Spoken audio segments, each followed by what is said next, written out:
அல்லாஹுக்கு இதாஅத் செய்வதற்கான, கீழ்ப்படிவதற்கான ஒரு பயிற்சி.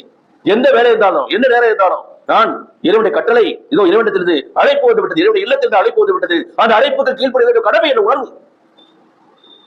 எல்லா இபாதத்துக்கும், எல்லா கடமைக்கும் வந்து விதிவிலக்கு இருக்குங்க. நோன்பு பயணத்தில் இருக்கிறவங்க, நோன்பாளிகள், கர்ப்பிணி தாய்மார்கள், மாதவிடாய் காலத்துல பெண்கள் சொல்ல தேவையில்லை, இல்ல ரிலாக்ஸ். வசதி இருந்தா தான் ஹஜ்ஜுக்கு போகணும், அதுக்கு ரிலாக்ஸ் இருக்கு. வசதி இருக்கணும், உடல் நலமா இருக்கணும்.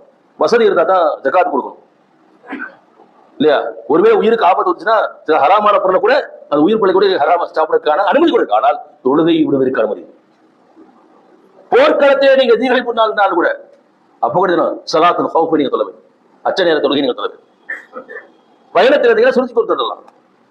உங்களால் இது நின்று தொட முடியவில்லையா, உட்கார்ந்து தொடரலாம். உட்கார முடியல, படுத்துட்டா தொடரணும். உங்கள் கை கால்களை அசைக்க முடியவில்லையா, சைகையிலாவது தொட வேண்டும். ஆனால் தொழ இருக்கிறதுக்கு அனுமதி இல்லை. வைத்திருக்கிறது தொழுக விட வேண்டும். சுய புத்தியுள்ள எல்லோருக்கும் துணை கடமை. ஆனா இந்த கடமையிலே நாம் எந்த அளவிற்கு கண்டிப்போடு நாம் இருக்கிறோம் யோசித்து பார்க்கிறோம்.